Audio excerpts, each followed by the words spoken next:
real-time Acuras on the outside. There are the lights. In this sun, it may be difficult to get a good shot of him. No, we can see him pretty well. The lights are on. And now we're racing at Limerock Park. Chip Herr drops the hammer on his Mazda, and a Bimmer World BMW off already. James Clay, the number 36, at the drop, has a problem, pulls off. Oh, and contact. That's Espenlaub. Oh, and he gets hit. Oh, everybody. Here we go. Now, that's the stack-up domino effect that we always talk about here at Limerock. When you get down there, you get on the brakes, the guy hits you from behind, pushes you, and the guy that you're in front of, and you got this mess, and it's still going on. That's the big schmozzle, and now another problem for one of the real-time cars. Might have gotten hung up in that problem at the start. We'll have to wait and see. That was Wittmer yesterday's, well, day before yesterday, winner. And your points leader, don't forget, Wittmer came in here with 437 points, but he has a problem already. Did he get caught up at the start, or are the electrical gremlins still there? Chip Herr's going to lead this first lap. Full course yellow on lap 1. Cars all over the place. We saw James Clay with the problem right off the bat, and then the problem's down into turn 1, so the officials bring out the full course caution. But we saw right at the start of the race, James Clay's BMW, when he dumped the clutch, something broke instantly. He knew it, and he drove off to the racetrack to get off the racetrack. On board with Seth Thomas. Look at the stack up down here. Oh, there you go. Big contact. That's what I was talking about. You had side-to-side contact, and then he got drilled from the rear by one of the, let's see who it was. It was a BMW, one of the, that car right there. So actually, I'm wrong. It was a Mazda. Several of the Mazdas. Oh, yeah, that was just not what you needed at all. That was a big hit. That was on board with Espenlaub there. To green after that first lap accident. Chip Herr brings the field down and heads down to turn 1. Petey Cunningham right behind in his real-time Acura, as is Pierre Kleinubing. But look at the Bimmer World BMW on the outside. Seth Thomas working his way up to 4th. Thomas with a good run on Saturday, but had problems and dropped back, finishing further back than he certainly wanted to. But right now, trying to work his way to the front. Right now, it's Chip Herr, followed by Peter Cunningham in that first of the orange and white real-time Acuras. Sofronis just came out of the pits. He's literally right now in front of Chip Herr. Pierre Kleinubing runs 3rd. Then the first of the BMW, Seth Thomas in the light blue. Sofronis blocking to the inside to keep Herr behind him, doing everything he can do to stay on this lead lap. That will not make Chip Herr happy, and we'll have to see what the officials have to say about that as well. Sofronis hugging that. You see all these guys now getting defensive, trying to go down the side. Look at Nick Asayan trying to find a way by Putman. Putman trying to find a way past Espenlaub. He's making a 3.5 mile or a mile and a half racetrack into a 2-mile racetrack by doing that. They may be running out of fuel. They've traveled so far. Speed Touring Car Championship Round 5 from Limerock Park. The action all around this racetrack through Big Bend. On board with Seth Thomas right now. And that's Kleinubing, Pierre Kleinubing, right in front there. He was actually alongside of him in the straightaway, but Pierre outbraked going into turn 1. This is the battle for 3rd. Kleinubing has it. Thomas wants it. On to No Name Straight, which I find funny because A, it should have a name, and B, it's not. Basically, as soon as these cars get off, the earth movers are coming on and they're going to start tearing up asphalt. Now, when we were in break, there was, you talk about excitement. We had been watching the battle with Nick Asayan, Charlie Putman, Charles Espenlaub. Well, here's the crash that we thought was going to happen a long time ago. Nick Asayan got in too deep with the BMW, locked up, and when he did, it turned the car into the side of the, you'll see it really good here.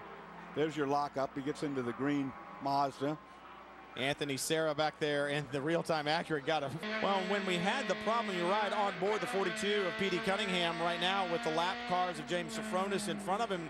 When we had that crash in turn 1, they dispatched the safety car, or started to, came out of pit lane for just a little bit and then reversed him back in, and that may have caused a problem, Calvin.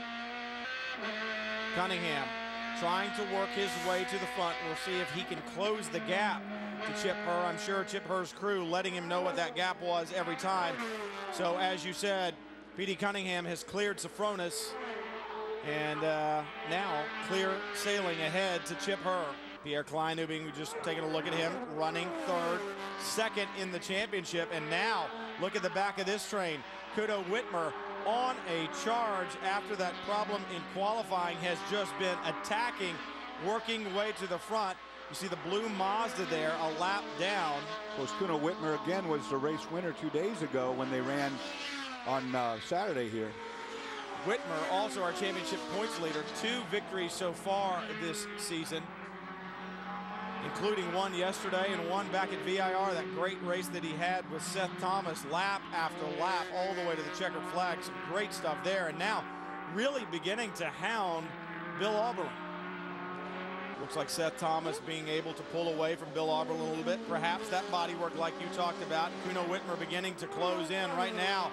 It's a Tyndall. That could be. I mean, it's cooling off now. It was a nice warm day, warmest since we've been here. Wittmer on Auberlen will tell. Oh, not yet. It's not over yet. Excuse me, how badly do you want it? Bill Auberlen not going to let it go easily, but Wittmer says, I don't care how difficult you make it, I'm going by. The question, though, is how hard can you rub the sidewalls of those tires and not have to worry about valve stems or punctures? Yeah, I think they did pretty good there. They got close, but they didn't do any damage to one another. What makes the BMW so strong around this racetrack at Limerock Park?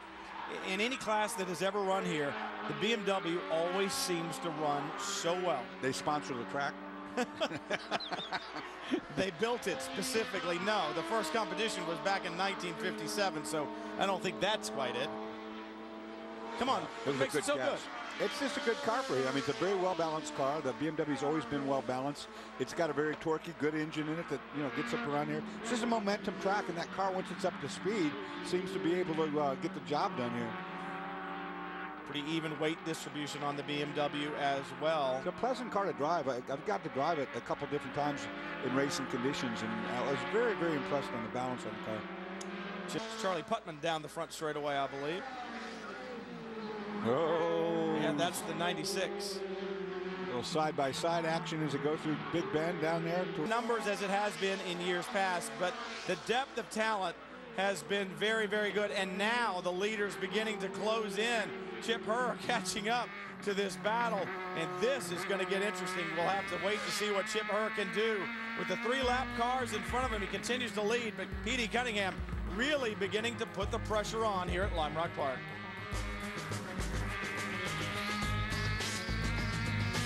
Tenths of a second was the lead at the line the last time by, but P.D. Cunningham getting held up by Charles Espinlaub a little bit, and you can tell it is summertime in New England. The bugs starting to come out. They're all over the front of P.D. Cunningham's real-time Acura. 9/10 of a second at the line the last time by. We'll have to see what this traffic has done. On board right now, Pierre Kleinubing working his way into the left-hander. You can see P.D. Cunningham right in front of him. So Kleinubing, with the help of this traffic, Dorsey, has been able to close the gap that he lost with that yellow that we thought we were going to get. And he's got the traffic right in front, and that's good.